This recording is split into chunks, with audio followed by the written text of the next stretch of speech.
Pessoal, vamos falar um pouquinho sobre reações orgânicas e as classificações que elas podem ter. Elas são classificadas de acordo com o tipo de mecanismo que acontece nessa reação, né? A primeira que a gente vai ver é a reação de adição. O próprio nome já diz, a gente soma tudo. Então, não tem uma eliminação de um grupo da molécula, somente entra um grupo, um ou mais grupos numa molécula, numa cadeia, sem que haja qualquer saída. É o que a gente nota aqui, esses dois hidrogênios vão ocupar lugar na cadeia onde estão esses dois carbonos, vão eliminar essa ligação dupla.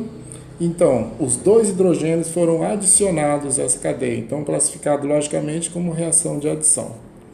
Aqui a gente já tem o HCl, a gente vai ter a quebra aqui do ciclo propano, né? E quando ele abrir durante a quebra, um hidrogênio entra num carbono de extremidade e o cloro entra no outro, ou seja, só houve entrada, então a gente não teve nenhum grupo de saída, então a gente chama esse tipo de reação de adição. Reação de substituição, ou seja, alguém vai entrar e o outro vai ter que sair. É o que a gente nota aqui, ó. A gente tem aqui a molécula do CH4, a gente tem a entrada de um dos átomos de cloro, o hidrogênio vai ter que sair e vai encontrar esse cloro que ficou esperando. Então a gente vai ter o cloro que entrou na molécula e o hidrogênio que cedeu o seu lugar para o cloro, ou seja, ele foi substituído pelo cloro.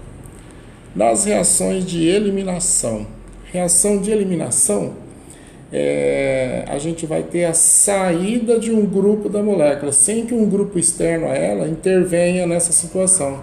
Então aqui eu tenho, por exemplo, um grupo OH e um H adjacentes na cadeia, então eles são eliminados formando uma molécula de água e no lugar onde eles deixaram a molécula se formou uma ligação dupla. Então a gente fala que esse H2O foi eliminado da molécula, dando lugar à ligação dupla.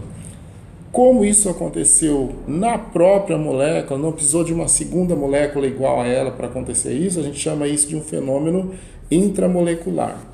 Quando isso acontece entre moléculas diferentes, a gente fala que é um fenômeno intermolecular, como é o que é demonstrado aqui.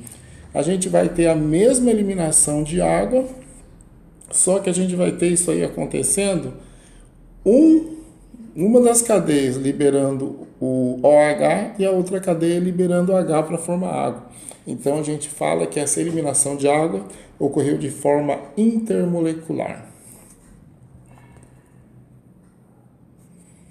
Combustão. Combustão é uma reação que a gente já conhece, né? A gente vai ter o combustível, aqui no caso o etanol, em contato com o oxigênio, formando CO2 e água. Aqui a gente tem o C8H18 representando os componentes da gasolina, reagindo também com o oxigênio, formando o CO2 e água. Então a gente fala que quando a combustão forma CO2 e água, ela é a combustão completa. Então o carbono ele assumiu o máximo de oxigênio que ele podia, né? Quando a combustão é incompleta, além da água, a gente pode ter a formação de CO, que é o monóxido de carbono, e na combustão mais incompleta de todas, a formação de carbono mais água, né? Então a gente tem esses tipos de combustão, completa e incompleta. A oxidação e a redução. Então a oxidação e a redução tem a ver com a variação que ocorre com o nóxido do carbono numa reação. Então, aqui a gente tem um alceno reagindo com o oxigênio nascente. Então, o local aqui da ligação dupla vai ocorrer uma quebra. Então, a gente vê que antes da quebra, o NOx de cada ligação para esse carbono aqui, ó, vão ser de 0, 0 e 0, da ligação dupla que ele faz com alguém igual a ele e com essa ligação simples que é alguém igual a ele também. Já a ligação que ele faz com hidrogênio, ele traz o elétron de hidrogênio para si, então tem o NOx menos 1. 0, 0, 0 e menos 1 dá somatória menos 1. Então esse carbono tem NOx menos 1. O outro carbono da dupla, então o que vai acontecer? Ele faz 4 ligações todas com carbono. Então, a somatória de NOx das ligações para ele é 0, 0, 0 e 0. Então, o NOx dele é igual a 0. E o que acontece com esses carbonos aqui, dessas moléculas que estão nos produtos? Então, esse carbono aqui, ele faz duas ligações com oxigênio. Então, ó, nessas duas ligações com oxigênio, ele vai ter mais um e mais um, porque o oxigênio é mais eletronegativo que eles. Outra ligação com o oxigênio aqui no OH, né? Então, tem outro mais um, que ele deixa o oxigênio levar o elétron para longe. E a outra ligação ele faz com carbono, tem o NOx 0. Então, a somatória de NOx dele aqui vai ser mais 3. Ele era de menos 1, ele foi para mais 3. Né? Então, variou o NOx do carbono no sentido de aumentar o NOx. Então, uma reação de oxidação. O outro carbono, que tinha NOx 0, olha o que aconteceu com ele. Ele se liga duas vezes com o oxigênio, então vem esses NOx mais 1 e mais 1. E as outras duas ligações são com carbonos, né, que tem eletronegatividade igual, então é 0 e 0. Então ele vai ter saído lá do 0 do início da reação e foi para mais 2. Como aumentou o NOx deles, uma reação de oxidação. A reação de oxidação ela vai acontecer normalmente com a entrada de oxigênio ou saída de hidrogênio da molécula. A reação de redução ela vai ser ao contrário, ela vai acontecer com a saída de oxigênio ou a entrada de hidrogênio para se ligar com os carbonos, né? Porque o NOx do carbono nessas situações ele diminui.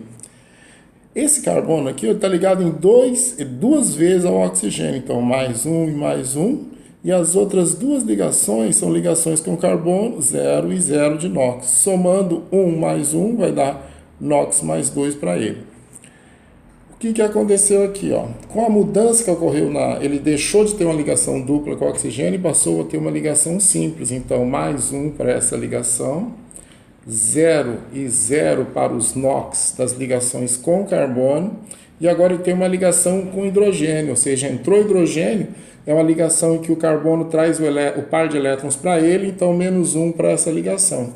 Então, o que acontece com esse carbono? Ele saiu de um NOx mais 2 e foi para o NOx 0, ou seja, se diminuiu o NOx, foi uma reação de redução, tá ok?